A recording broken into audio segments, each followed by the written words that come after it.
back to our beautiful YouTube channel. Today, I'm in Trans Nzoia County in this beautiful space called Club Touch. And as you can see, I'm with a very beautiful woman. As you know, on our channel, we are all about women empowerment, and today I'm going to bring you a beautiful story that I know will encourage so many women from the Western region and Kenya at large. If you've not subscribed to my YouTube channel yet, please subscribe and join this beautiful community. Thank you.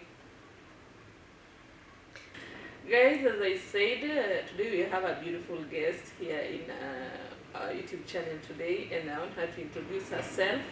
She's a big name. I don't think I can I can introduce her, so kindly have the pleasure of introducing yourself to our subscriber. Okay, Deborah, first and foremost, karibu sana Club Touch Kitale. Thank you. This is the home of entertainment in the entire Western Kenya and North Rift. Wow. So I'm not a big name, by the way. I'm just an ordinary, let's say, woman, just trying to juggle in between hustles. And my name is Barbara Kakai. I think so many people know me as MC Barbara. Yeah. MC Barbara. You're a big name. You're a big brand in the Western region and in Kenya at large. So, MC Barbara, is it MCing that all you do, because you're branding yourself as MC Barbara, not Barbara Kakai? The brand is MC Barbara. Yeah. So let us know exactly, do you go to an MCing school, or what did you study? Okay, MC Barbara, first and foremost, MC Barbara is a mom. Yes. I think that is enough for now. No. Yeah, okay. MC Barbara is a businesswoman, and I'm a journalist by profession. TV, I was in TV, but currently I'm in radio. I'm a presenter at CMFM, Western Kenya, and North Rift. And I think MC Barbara is just basically a media personality. And because of passion, the love of entertainment and showbiz, that is the reason behind my brand, MC Barbara. So I never went to any school to study MCing. I'm a journalist by profession, a radio presenter, and MCing is just part of the package that comes with a radio presenter or a media personality. Nice. Because of the nature of the work that we do, you will find most of the time you can be called to host an event as the master of ceremony. So just that is the package that comes with the title and the brand, being a journalist and a media personality. So MC Barbara, you left TV and went to radio. Kindly, many girls who go to media school want to be on TV. You have the face, you have the style, the glamour and everything for TV. Why will you leave TV to go to radio? Okay, it's not necessarily I didn't leave TV for radio.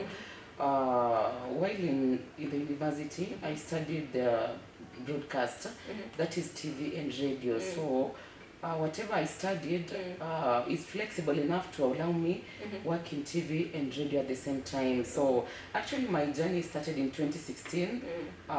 TV, I used to anchor news, but I find, sorry to say this, okay, actually I've done radio. I used to do radio in campus. I started working while in campus, and I could host shows on our university radio. And when I landed my first job, I was still in the university, and I got my first job as a TV presenter. I used to anchor news at TV Magharibi. But just because of that passion and radio vibe, it is different. TV, I find TV a little bit boring, apart from glamour. Apart from glamour, and so many ladies want to be seen on TV because of their own reasons. Yes, I can work in TV, and I worked in TV, but the TV experience and radio experience for me, they were worlds apart. As a brand, radio was more fun. I could, showcase what I love most. Express yourself. And my talent was well brought out in radio than TV. You know, TV is scripted. Yeah, true. And radio, you just natural. So hiyo kupakwa makeup, you know, on TV utaambiwa lazima. On radio I can just wake up in my pajamas as long as, you know, people will hear my voice. But on TV, you know, you have to act. It is scripted. You have to dress in a certain kind of way. You know, you have to wear a certain kind of hairstyle. You know, I find TV, it's more Western, and I just wanted a platform that I can express myself freely. I can let myself wild kidogo, yani nijiachilie without being judged. Unajua kwa TV utasikia guy huyu msichana amevaaje, anakaaje, you know, ile stereotype. And you find that most ladies, they want to go an extra mile for them for the image to maintain. Your TV is all about image. You have to look a certain way for you to appeal to the audience. So for me that was so tiresome. Mi nataka naweza amka nipake Vaseline kwa uso and then I go to radio. At the end of the day, appeal to the audience. So I still have passion for TV, but radio is so welcoming for me, and radio has brought the best version of MC Barbara, and I'm so grateful. I'm still part of the radio, and I still go back to TV, but radio is home for me. Yeah. Let's talk about your voice, Barbara. I'm going to try to imitate. Radio is the home. Barbara, did you do voice coaching, or this is just you? Okay, Debbie, mimi while I was growing up, hii sauti yangu hata kidogo saya, I always try to tone it down. But when I pick a microphone and speak, people always like, MC Barbara, you know, ile you're going to an event, umewekwa pale kwa poster, you have, you know, in Kenya, female MCs are underrated. Yes, Let's say underrated. So when somebody is approaching you, first of all, they look at your body, they're like, msichana ni mdogo. So when somebody is giving you a gig, somebody who doesn't know you well, anaangalia mwili yako, and they're looking at your tiny body, and they're like, will she deliver? You know, her body, sasa sauti yake, you know, they try to associate and merge your body with your voice. So maybe when I used to grow up, sauti yangu inakunga ile bass. So by the way, I used to be bullied in lower primary. I used to be bullied because I used to have a voice ya mwanaume. So watasema Barbara, sauti yake ile, they used to associate me with I don't know what. So while in lower primary, pale class 1, 2, 3, people used to bully me because of my voice. Niko na sauti nzito bass ya wa baba. So nasikia sauti yake iko na sauti kubwa. So I used to feel uncomfortable. So I would try, yani unajaribu kuongea na soprano, unafinya sauti but haikubali, haiwezi make. So I used to have ile insecurities about my voice while growing up ile lower primary. Went to upper school, bado I think I found kidogo watu a few wenye wako na sauti, but bado sauti yangu tu ni kubwa. You know, najaribu kufinya kidogo when, you know, sisi ladies, you try to twist your voice kidogo in a certain way. To be appealing. To be appealing. But mimi yangu ya Barbara, it can't. Will you say that, okay, I don't know, maybe it's a stereotype or something like that. In the media industry, in radio, ladies who are petite have the huge voice. Those who are huge, they have look at King Kalala. Yeah. She's so tiny and her voice is so huge. Look at Nida Nyangwe, so it's so big. In this millennial, when I went to campus, and Mimi, by then I never wanted to study mass comm. I wanted to become a lawyer. Law has always been my passion, and I can always argue until I win an argument. So my parents, in fact my dad, is the one who forced me to take mass comm, because I never scored the real grade for, and my dad believes that, you know, you don't have to take shortcuts at the parallel. So he's the one who championed for me to study mass comm. Nilikuwa nimekataa kabisa. They had to call my whole village, call my village elders, call my pastor and other relatives, the wazee council of elders, to sit me down and convince me why this is also a better course. So And I sat down and I had a friend who used to advise me, sauti yako, sauti poa. Just do mass com. Mimi naona too low because I want to argue. You want to, Yes, I just wanted to. I loved, journaling. I loved law and all that. My grandparents saw a journalist in me. Mimi, I saw a lawyer. My dad forced me to do mass communication. But also after they convinced me, I went to campus and I interacted with a few people, and they told me to tell me, I think while in campus we used to have these cultural events and we could host big brands. And I remember there was a show here in Central Campus tour at our campus, and Willie Tuva was there, Melody Sinzoro was there, and I think we were just having a conversation, and they told me, Melody told me, you have a nice voice, my dear. Just put this voice of yours into practice. So maybe I was just a joker while in campus. And then in third year, that is when I told myself, I'm just remaining with 1 year to wind up school, and I have a good voice, people always tell me, but I'm not even serious. How will I admire the brands like Lily and Molly, and I always wanted to do something better, and the university had given us a platform to showcase our talent. So one day I just told myself, in fact my dad used to force me, tukienda ile long holiday, my dad made it a norm. First year, akanisukuma KBC Nairobi. Mimi, I just went there to pass time, to kumfurahisha. So each and every long holiday, my dad will make sure ananipeleka internship, bigger media houses. I just go there. Hata kama ni quest time, but he never wanted me to be idle because mimi nilikuwa mtu nasumbua Debbie. Mimi, I'm done. Then I just, maneuvered around, and I was able to convince Madam Lillian, did a voice test, my voice was so, nikaachilia sasa sauti yangu, the bass in me, and this why Barbara have a nice voice. Now, that is how I landed myself in radio. Nikaanza to third year, imagine. Wow. I started nurturing my talent from third year, bado mimi mwanafunzi, but I was growing my talent while on radio. So I started, attracting, most FM used to capture Kakamega County. So people could relate with me.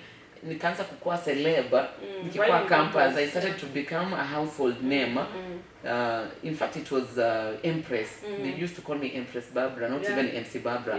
So nikaanza kupenda, so I couldn't even miss a show, Debbie. I used to maliza classes, naanza show saa 8, wind up my classes at 1, rush to take lunch, back in studio from saa 8 up to 5. So my fellow students my fellow comrades, they used to listen to me. Imagine wako classes na earphones, they used to listen to me. So nikapata like I was really enjoying. Then also Kakamega, the showbiz industry was so big. There was a club in Kakamega that used to host big brands. So nikajipata clubs wanani approach, in your show, artist anakuja, and I remember the first I hosted Kidum while in campus. I hosted Kidum on my show, and I was so happy. Debra, yani brand yangu imegrow, mimi nika celeb na bado I will go to classes. So unajua niko class, hata my fellow classmates, people sasa wameanza kuniogopa kidogo. I'm not earning, I'm just nurturing. Most have given me a platform. So I grew. Nikaanza to grow. That was in the whole of third year, second semester. That is around maybe 6 months. Tukaingia fourth year bado. I'm hosting brands. Most used to have cultural events, the Tamasha. Now I used to tell myself, in fact, sasa my dream changed. I was telling myself, before nimalize nitoke most, I challenged, in fact, sasa kwa hostel yangu yenye nilikuwa nakaa, my fellow ladies used to tell me, Barbara, so host hiyo tamasha, wewe na hii kerere yako.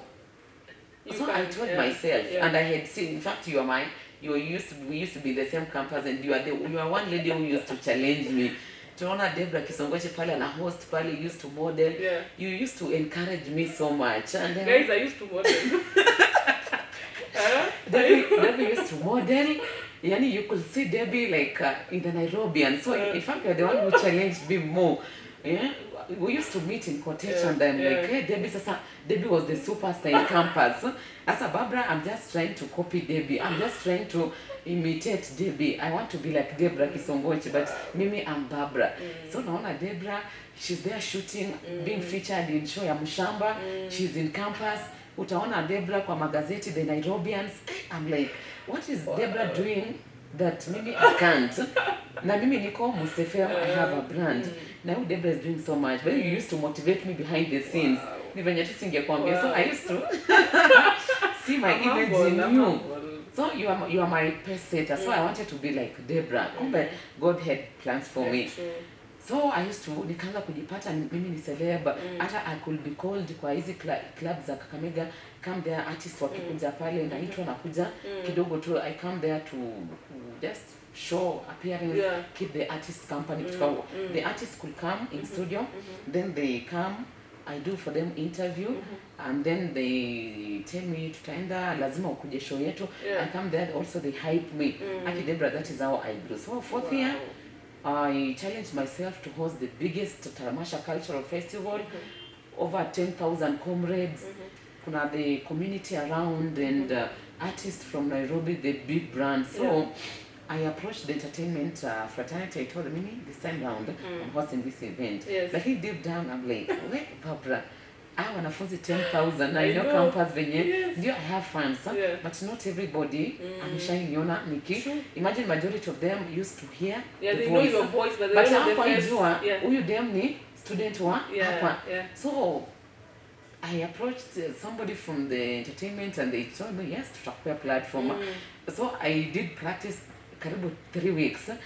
So after classes, jioni campus, when we are idle kwa hostel, people used to have to have a common room, TV room when we used to watch our soap. So watu wanaanza kunicoach and I wear high heels, catwalk pale na microphone and they correct me. That is how Debra, that was my first show as an MC. Hosting more than 10,000 wanafunzi wenye crowd, rowdy and all that, and my self-esteem kidogo iko chini and I couldn't believe I can do this.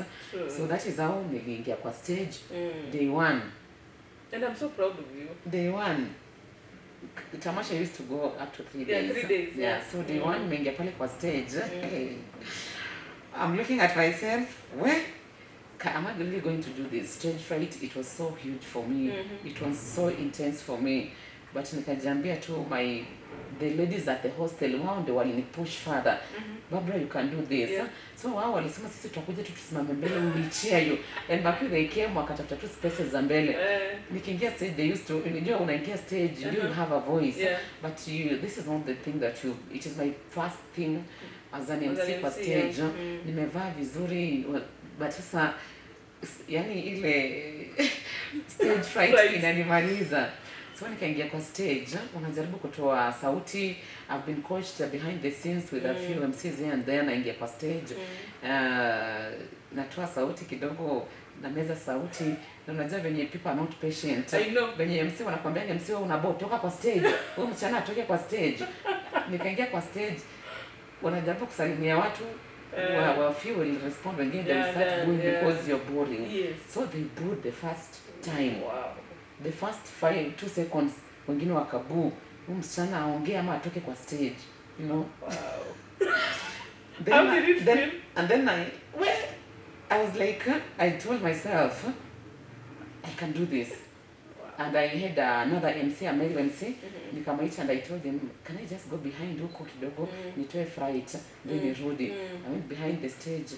Then remember that day we were hosting Avril, we were hosting Bahati, Kendrezi and a few other brands. I'm so excited. Nilienda behind the stage and came back. They saw a very different person. Watu wakaanza kushangilia. In fact, I went now changed. Came back. Rebranded. Nikasema hawa nitawaonyesha. So I used to encourage myself, tell myself, I can do this. This is a platform that is going to nurture me better. And I hosted the Tamasha 3 days, did it excellently. That was in February 2016. And the same February, Debra, God works in different ways. The same month, Mshamba, the director TV Magharibi, was shooting an episode in Kakamega, and the Kakamega guest house used to listen to me more. So while I was doing my show pale kwa radio Mshamba, they were shooting an episode and wakasikia sauti, and Mshamba was, who is this lady? Akatafuta namba yangu, reached out to me, and me, I'm like, hello, mimi ni Mshamba Zebediah. I'm like, hey, is this Mshamba really? The one and only. The one and only. kufika pale Mshamba is like, I heard your voice on radio.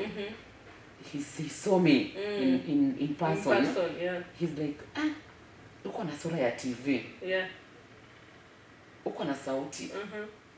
Nimeketi pale na Mshamba, ameninunulia pale hata I couldn't even order for anything. Nikaorder afya. Nikaa pale, yani I'm tensing and you're the fear, like what does he want? Yeah, because he's like a mogul in the industry. He's a mogul in fact in the comedy industry, he's a showbiz name. Yeah. I'm like, nataka nini?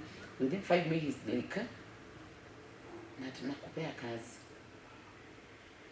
That's how you landed your first job on TV. And I was still like, in fact, first semester, we were almost done with our first semester, fourth year. A month to the second semester, we were supposed to do exams, tumalize kila mtu aende, so go to the job market. But I was still doing my shows at Most FM. Yeah, so Mshamba is like, nataka ukuje interview kesho Friday. Kuja Bungoma, come do the interview. And I went there, did the interview, passed the interview.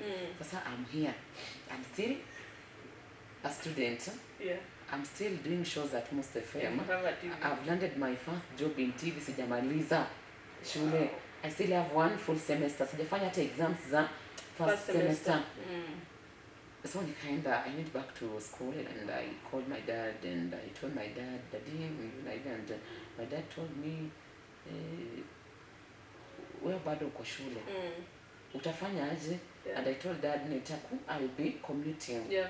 So you can imagine this you've landed your first job in TV. Yeah. There's some training because this is okay. I can do. Yeah. But I have to be trained a little bit for me to. Yeah, because every media house has their own style. Has their own style. You have to go some training. Okay, pale sasa ufunzwe.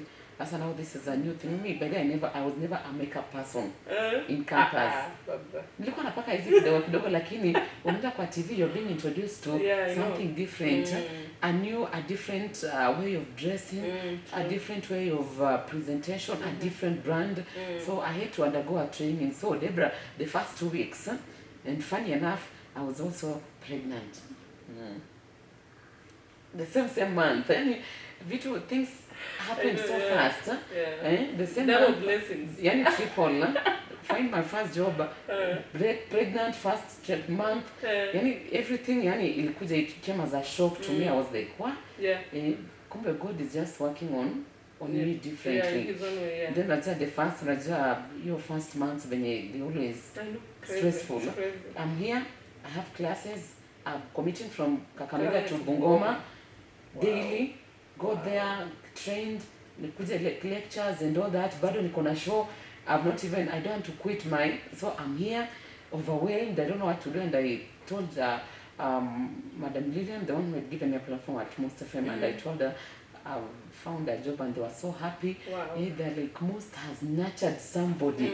And I think my dad is the one who advised me to quit my TV job and go back and raise my son. Yeah. He's like, now you have to raise your kid. How old is he? My son is turning 5 years. Wow. In November, in December, I mean, yes. He's a big boy now, and it has been a journey, and I always thank God because parents, I can say this to our parents, mtoto kupata mimba, it is not the end of it all, and I thank God if my parents had not supported me, I doubt if I will be here.